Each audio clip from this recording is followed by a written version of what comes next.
രാഹുൽ മാങ്കൂട്ടത്തിന്റെ മുൻകൂർ ജാമ്യാപേക്ഷയെ എതിർത്ത് രംഗത്ത് വന്നിരിക്കുകയാണ് ഇപ്പോൾ വീണ്ടും പരാതിക്കാരി. കക്ഷി ചേരാൻ അതിജീവിത ഹൈക്കോടതിയിൽ അപേക്ഷ നൽകി. മുൻകൂർ ജാമ്യാപേക്ഷ നാളെ പരിഗണിക്കാനിരിക്കെയാണ് ഈ കക്ഷി ചേരാനുള്ള അപേക്ഷ എന്നുള്ളതാണ്. അതെ, കെ എം ഉമേഷ് വിവരങ്ങൾ നൽകാൻ ചേരുകയാണ്. ഉമേഷ്, എന്തൊക്കെയാണ് അതിജീവിത ഈ ഹർജിയിൽ പറയുന്ന കാര്യങ്ങൾ? അതായത് ക്രിസ്മസ് അവധിക്ക് മുമ്പ് ഹൈക്കോടതിയിൽ ഈ രാഹുൽ മാങ്കൂട്ടത്തിന്റെ മുൻകൂർ ജാമ്യാപേക്ഷ ഹൈക്കോടതി പരിഗണിച്ച വേളയിൽ വിശദമായ വാദം കേൾക്കേണ്ടതുണ്ട് ഈ ഹർജി എന്നുള്ളതാണ് അന്ന് കോടതി നിരീക്ഷിച്ചത്. അതിന്റെ അടിസ്ഥാനത്തിൽ ക്രിസ്മസ് അവധിക്ക് ശേഷം രാഹുൽ മാങ്കൂട്ടത്തിന്റെ മുൻകൂർ ജാമ്യാപേക്ഷ പരിഗണിക്കാം എന്ന് പറഞ്ഞിരുന്നു. അത് ജനുവരി 7 പരിഗണിക്കാം, അതായത് നാളെ ഈ ഹർജി പരിഗണിക്കാം എന്നുള്ളതാണ് കോടതി അന്ന് പറഞ്ഞത്. അതുവരെ രാഹുലിന്റെ അറസ്റ്റിനുള്ള വിലക്ക് തുടരും എന്നും അന്ന് കോടതി പറഞ്ഞിരുന്നു.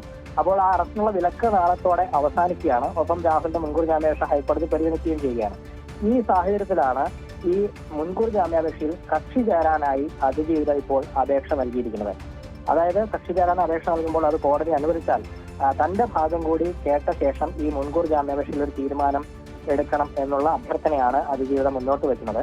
അപ്പോൾ കക്ഷി ചേരാൻ അനുമതി ലഭിച്ചാൽ അതിജീവിതയുടെ വാദം കൂടി കോടതി കേൾക്കും. ആ കേട്ട ശേഷം പ്രോസിക്യൂഷന്റെ വാദത്തിനൊപ്പം അതിജീവിതയുടെ വാദം കൂടി കേട്ട ശേഷം മാത്രമേ രാഹുലിന്റെ മുൻകൂർ ജാമ്യാപേക്ഷയിൽ കോടതി ഒരു അന്തിമ തീരുമാനമെടുക്കുകയുള്ളൂ.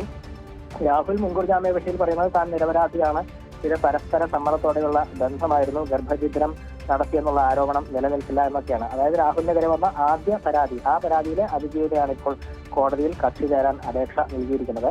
സ്വാഭാവികമായും അത് നാളെ കോടതി പരിഗണിക്കും. അതിന് കക്ഷി ചേരാൻ അനുമതി ലഭിച്ചാൽ അതിജീവിതയുടെ വാദം കൂടി കേട്ട ശേഷം മാത്രമേ കോടതി ഇക്കാര്യത്തിൽ ഒരു അന്തിമ തീരുമാനമെടുക്കുകയുള്ളൂ.